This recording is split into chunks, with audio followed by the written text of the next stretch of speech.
இந்தியாவோட வரலாற்றிலேயே அதிக தடவை வந்துட்டு அழிவு சந்திச்ச ஒரு கோயில் தான் இப்போ கேரளால திரிசூருக்கு பக்கத்துல இருக்கிற குருவாயூர் கோயில். இது வந்து ஒரு கிருஷ்ணர் கோயில்.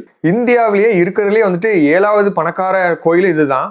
ஆனா இந்த கோயிலை வந்துட்டு கடந்த ஒரு 300-400 வருஷமா படாத படுத்திருக்காங்க. அந்த அளவுக்கு வந்துட்டு இதை வந்து தீய வச்சு எரிச்சிருக்காங்க. டிப்பு சுல்தான்லாம் படையெடுத்து இந்த கோயிலை வந்து அழிச்சிருக்காருன்னு சொல்றாங்க. அதே மாதிரி இருக்கிறதுலே வந்துட்டு டச்சு படம் இருக்குல்ல, அவங்க தான் வந்துட்டு இந்த கோயிலை வச்சு செஞ்சிருக்காங்க. ரொம்பவே வந்து தீயெல்லாம் வச்சு எரிச்சு டோட்டலாவே முடிச்சிருக்காங்கன்னு சொல்லலாம். அதே மாதிரி நம்ம இந்தியாவுக்கு வந்துட்டு சுதந்திரம் வாங்கி கொடுத்த காந்திஜி இருக்காருல்ல, அவரே வந்துட்டு இந்த கோயிலுக்குள்ள போக முடியாதுங்கிற லெவலுக்கு வந்துட்டு அவர் ரெஸ்ட்ரிக்ட் பண்ணி வச்சிருந்தாங்க. இந்த மாதிரி வந்துட்டு இந்த குருவாயூர் கோயிலுக்கு வந்துட்டு ஏகப்பட்ட ஒரு ஸ்பெஷல் இருக்கு. அதே மாதிரி சர்ச்சையான ஒரு ஹிஸ்டரியும் இருக்கு.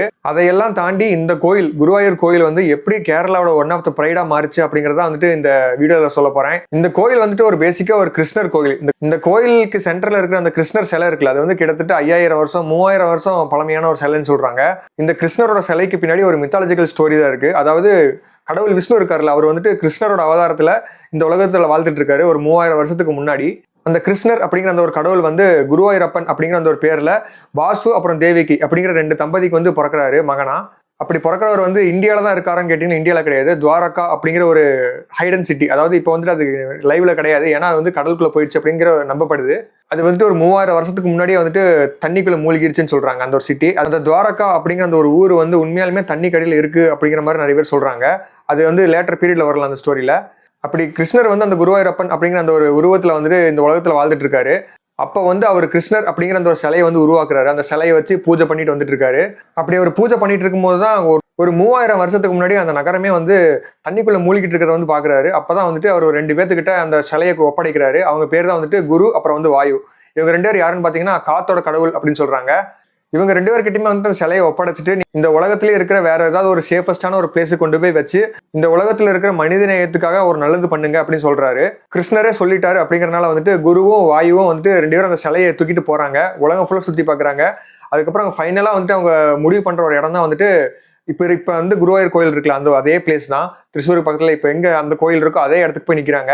ஃபுல்லா ஒரே ஆறா இருக்கு. ஆறு மேல வந்து லோட்டஸ்ல இருக்குல்ல தாமரை, அதெல்லாம் வந்து மலர்ந்து நிக்குது. கரெக்டா அந்த ஆத்து ஓரத்துல வந்து பாத்தீங்கன்னா சிவனும் பார்வதியும் வந்துட்டு தியானம் பண்ணிட்டு இருக்காங்க. இதெல்லாமே வந்துட்டு ஒரு ஃபிக்ஷனல் ஸ்டோரிஸ் தான், அதாவது மித்தாலஜிக்கல் நம்பப்படுது. அப்படி அவங்க 2 பேர்கிட்டயுமே போய் சொல்றாங்க, இந்த மாதிரி வந்துட்டு கிருஷ்ணர் வந்து எங்களை வந்து இந்த ஒரு சிலையை வந்து ஒரு நல்ல ஒரு இடத்துல வந்து பிளேஸ் பண்ண சொன்னாரு, அதனால வந்துட்டு உங்ககிட்ட ஐடியா கேட்டு வந்திருக்கும் அப்படின்னு சொல்லி அவங்க கிட்ட கேட்கறாங்க, சிவன் கிட்டையும் பார்வதி கிட்டையும். அதுக்கு சிவன் தான் வந்துட்டு இப்போ கரெக்டா குருவாயூர் கோயில் எங்க இருக்கோ அங்கேயே வந்து இந்த சிலையை வந்து பிளேஸ் பண்ணுங்க, பூஜைக்கு நான் ஏற்பாடு பண்றேன் அப்படிங்கிற மாதிரி அவர் சொன்னாரு. ஏன்னா சிவனே வந்துட்டு விஷ்ணு அப்படிங்கிற அந்த ஒரு கடவுளை வந்து வேண்டுவாரு. அதனால வந்துட்டு சிவனே வந்து அந்த கிருஷ்ணரோட சிலையை மம்மியூர் டெம்பிள் பக்கத்துல வைக்கிறாரு. மம்மியூர் டெம்பிளுமே வந்துட்டு திரிசூர் பக்கத்துல தான் இருக்கு. அதுவுமே வந்துட்டு குருவாயூர் கோயில் பக்கத்துல தான் இருக்கு. அதுக்கு பக்கத்துல தான் வந்து வைக்கிறாரு. அந்த சிலையை வச்சதுக்கு அப்புறம் அதுக்கு வந்து என்ன பேர் வைக்கிறாங்கன்னு பாத்தீங்கன்னா குரு அப்புறம் வாயு அப்படின்னு 2 பேர் சொன்னல காத்தோட கடவுள், அவங்களோட பேரையும் வைக்கிறாரு. அதே மாதிரி வந்துட்டு ஊருக்கு வந்து ஊர் அப்படின்னு வைக்கிறாரு. அந்த 3 வார்த்தையுமே சேர்த்தீங்கன்னா வந்துட்டு குருவாயூர் அப்படின்னு வரும். அதுதான் வந்துட்டு இப்ப வரைக்கும் வச்சிருக்காங்க பேரா குருவாயூர் டெம்பிள்னு. அது மட்டும் இல்லாம கிருஷ்ணரோட 3 வருஷத்துக்கு முன்னாடி இருந்த அவதாரம் வந்துட்டு வந்து பாத்தீங்கன்னா குருவாயூரப்பன் தானே, அதனால வந்துட்டு அந்த பேரையே வந்து வச்சிருக்காங்க. இதுதான் வந்து குருவாயூர் டெம்பிளோட மித்தாலஜிக்கல் ஸ்டோரி. இந்த ஸ்டோரியை பேஸ் பண்ணி தான் வந்து இந்த குருவாயூர் டெம்பிள் அப்படிங்கிற அந்த ஒரு பேரை இப்போ வச்சிருக்காங்க. வச்சு கிட்டத்தட்ட இன்னைக்கு இந்தியாவோட 7வது பணக்கார கோயிலா வந்து இந்த கோயில் வந்து இருந்துட்டு இருக்கு. ஃபர்ஸ்ட் எந்த கோயில்னு கேட்டீங்கன்னா பத்மநாப சாமி கோயில் டெம்பிள் இருக்குல்ல, அதுவுமே வந்துட்டு கேரளால தான் இருக்கு. கேரளால வந்து டெம்பிளுக்கு வந்து பஞ்சமே இல்லைன்னு நினைக்கிறேன். ஏன்னா 2 பெரிய பணக்கார கோயிலுமே வந்துட்டு இவங்க கையில தான் இருக்கு. ஆனா ஆஸ் பர் ஹியூமன் ரெக்கார்ட்ஸா வந்து பாத்தீங்கன்னா இந்த கோயிலோட அந்த சிலை இருக்குல்ல, அந்த கிருஷ்ணரோட சிலை, அதை வந்து 1000 வருஷமா வந்துட்டு மக்கள் பார்வையில வந்து பட்டுட்டு இருக்கு. இதை பத்தி வந்து 14th செஞ்சுரியில கோக்கசன் தேசம் அப்படின்னு வந்து தமிழ்ல வந்து குறிப்பு எழுதியிருக்காங்க இந்த கோயிலை பத்தி. அதாவது விஷ்ணுவோட கோயில் அப்படின்னு சொல்லி அதை வந்து வழிபட்டுட்டு வராங்க.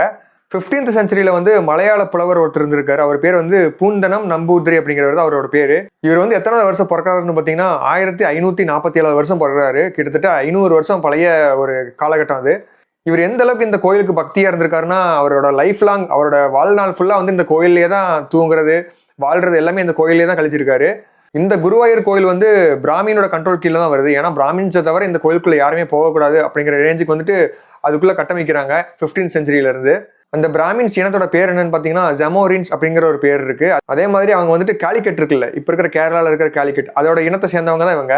இந்த கோயிலோட சிறப்பு அம்சம் என்னன்னு பாத்தீங்கன்னா இதுக்கு வந்துட்டு ஒரு ஹீலிங் பவர் ஜாஸ்தி இருக்குன்னு சொல்றாங்க.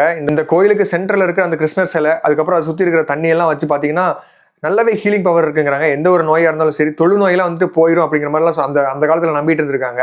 1632 வருஷம் வந்துட்டு இந்த கோயில் மேல வந்துட்டு ஒரு பெரிய கலவரமே வருது. அந்த கலவரத்துல வந்துட்டு இந்த கோயிலை வந்து எரிச்சிடுறாங்க நிறைய பேர். அதனால வந்துட்டு சுத்தி இருக்கிற இந்த கோயில் மேல இருக்கிற நிறைய சிவரா இருக்கட்டும், அதுக்கப்புறம் நிறைய இதெல்லாம் வந்து எரிஞ்சிருது. கோயிலை சுத்தி இருக்கிற பொருள் எல்லாமே எரிஞ்சாலும் நல்லவேளை அந்த சிலையை வந்து பாதுகாத்துட்டாங்க. அது கிருஷ்ணரோட சிலை, அதாவது இப்ப வரைக்கும் இருக்கிற அதே சிலை வந்துட்டு ஒண்ணுமே ஆகல. அதுக்கப்புறம் டோட்டலா டேமேஜ் ஆன இந்த கோயிலை வந்துட்டு மறுபடியும் ரீகன்ஸ்ட்ரக்ஷன் பண்றாங்க. அது யாரு பண்றான்னு பாத்தீங்கன்னா மணவிக்ரம ராஜா அப்படிங்கிற ஒருத்தர் வந்து அந்த காலத்துல இருந்திருக்காரு. 16th செஞ்சுரியில இருந்திருக்காரு.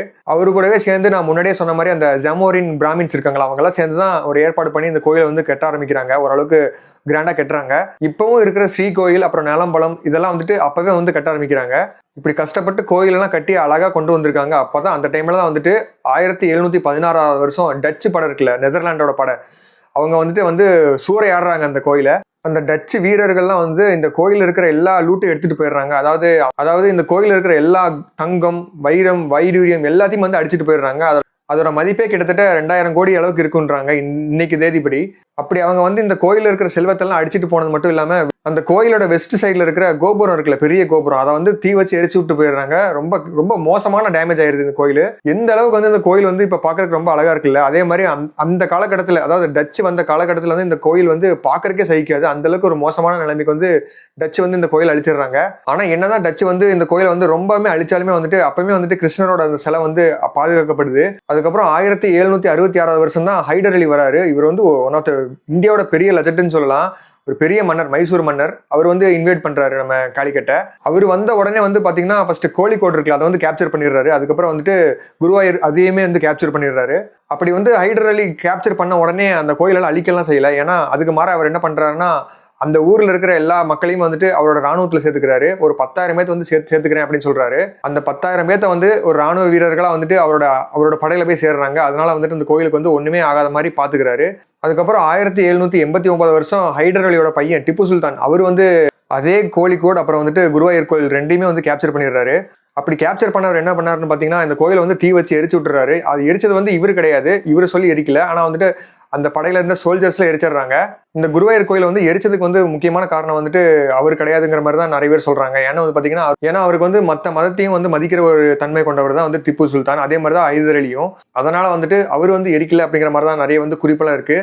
திப்பு சுல்தானுக்கு கீழே இருந்த சோல்ஜர்ஸ் எல்லாம் இருக்காங்களா, அவங்களுக்குலாம் வந்துட்டு அவங்களோட மதத்தை தவிர மற்ற எந்த ஒரு மதத்தையும் வந்துட்டு அவங்களுக்கு கீழே இருக்கிற எந்த ஒரு மக்களும் கும்பிடக்கூடாதுங்கிற ஒரு வெறி இருந்திருக்கு. அதனால வந்துட்டு இதை வந்து திப்பு சுல்தானுக்கே தெரியாம அந்த கோயிலை வந்து எரிச்சிருக்காங்க. ஏன்னா அந்த டைம்ல வந்துட்டு இவங்க எரிக்கிற டைம்ல வந்துட்டு திப்பு சுல்தான் மைசூர்ல இருந்தாங்கிற மாதிரி ஒரு குறிப்பெல்லாம் இருக்கு. திப்பு சுல்தானோட சோல்ஜர்ஸ் எந்த அளவுக்கு எரிச்சிடறாங்கன்னா ஒரு பாதி கோயிலை வந்து கிட்டத்தட்ட எரிச்சிடறாங்கன்னு சொல்லலாம். ஆனா நல்ல வேலையா வந்துட்டு அந்த டைம்ல வந்துட்டு மழை வந்திருக்கு. அதனால வந்துட்டு தீயோட பாதிப்பு அந்த அளவுக்கு இல்லாம தப்பிச்சிட்டாங்க. அதே மாதிரி அந்த கிருஷ்ணரோட சிலையும் அப்பயுமே வந்துட்டு காப்பாத்திட்டாங்க. மம்பில்லி அப்படிங்கிற குருவாயூரோட ஒரு பூசாரி இருந்திருக்காரு அந்த காலகட்டத்துல. அவர் வந்து இந்த திப்பு சுல்தானோட சோல்ஜர்ஸ்க்குலாம் பயந்து அந்த கிருஷ்ணரோட சிலையை எடுத்துட்டு ஓடிட்டாரு. 200 கிலோமீட்டர் தூரத்துக்கு ஓடிட்டாரு.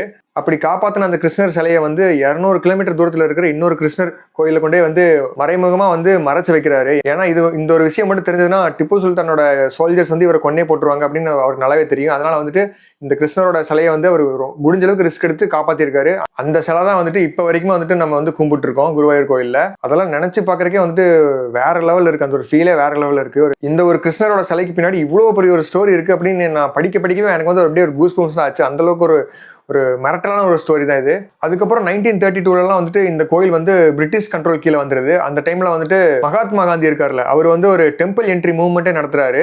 ஏன்னா இந்த ஒரு காலகட்டத்திலலாம் வந்துட்டு சவுத் இந்தியாவில் எல்லா இடத்துலையுமே வந்துட்டு கோயிலில் வந்துட்டு உள்ள போறதுக்கு வந்துட்டு ஒரு சில கம்யூனிட்டிக்கு வந்து அலோடு கிடையாது. ஒன்லி பிராமின்ஸ் மட்டும் தான் போகணுங்கிற மாதிரி ஸ்ட்ரிக்டா ரூல்ஸ் போட்டு வச்சிருந்தாங்க.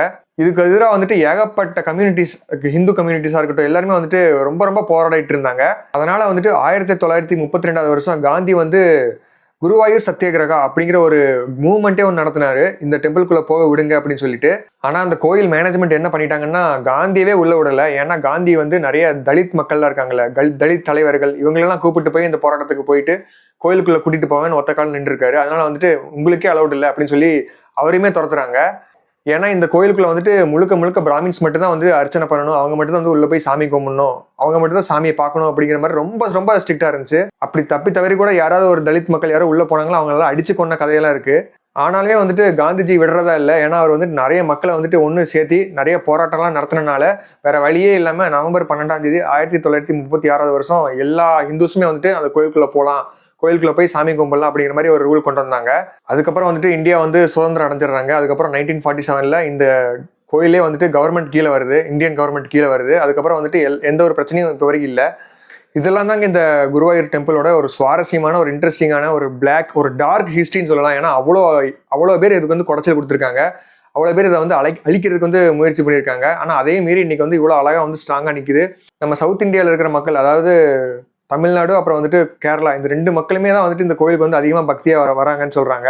அதனாலேயே வந்துட்டு கிட்டத்தட்ட இந்த இந்தியாவிலேயே 7வது பணக்கார கோயிலாக வந்து இந்த கோயில் இருந்துட்டு இருக்கு. நான் போன வருஷம் டிசம்பர் மாதம் இந்த கோயிலுக்கு போயிருந்தேன். சூப்பராகவே இருந்துச்சு. ஆனால் என்னன்னா, இங்கே நீங்கள் என்னதான் 3 மணிக்கே போனாலும் வந்துட்டு ரொம்ப நேரம், கிட்டத்தட்ட ஒரு 5-6 மணி நேரம் வந்து வெயிட் பண்ண வேண்டியது வரும். ஏன்னா அங்கே வந்து உள்ளே வந்து ஃபோனும் அலோடு கிடையாது. அதே மாதிரி ஜென்ட்ஸ் எல்லாம் வந்துட்டு மேலே ஷர்ட்ஸ்லாம் போடக்கூடாது, ஒன்லி வேஷ்டி மட்டும் தான் போட்டிருக்கணும். மேலே ஒரு துண்டு வேணால் போட்டுக்கலாம். அவ்வளோ ஸ்ட்ரிக்டான ஒரு ரூல்ஸ்லாம் அவங்க வந்து ஃபாலோ பண்ணுறாங்க. அங்கே முன்னாடி இருக்கிற செக்யூரிட்டி மீறி உங்களால் வந்துட்டு ஒரு துரும்ப கூட எடுத்துகிட்டு போக முடியாது, ஒரு சின்ன வாட்சை கூட எடுத்துகிட்டு போக முடியாது. அந்த அளவுக்கு வந்து கண்காணிக்கிறாங்க. அதே மாதிரி இந்த கோயிலை தாண்டி ஒரு 4 கிலோமீட்டர் போயிட்டீங்கன்னா யானைகள்லாம் வச்சுட்டு ஒரு காப்பகத்தில் மெயின்டைன் பண்ணிட்டு இருக்காங்க. கிட்டத்தட்ட ஒரு 50 யானைகள்லாம் வச்சு மெயின்டைன் பண்ணிட்டு இருக்காங்க. அதையுமே நான் போய் பார்த்தேன். இந்த யானையுமே வந்துட்டு அவங்க வந்து ஒரு கடவுளாக தான் பார்க்குறாங்க, இந்த கோயிலோட ஒன் ஆஃப் த காடாக தான் பார்க்குறாங்க. ஸோ இதெல்லாம் தாங்க இந்த குருவாயூர் கோயிலோட சிறப்பம்சங்கள். இந்த வீடியோ பிடிச்சிருக்குன்னு நினைக்கிறேன். தேங்க்யூ ஆல் ஃபார் வாட்சிங்.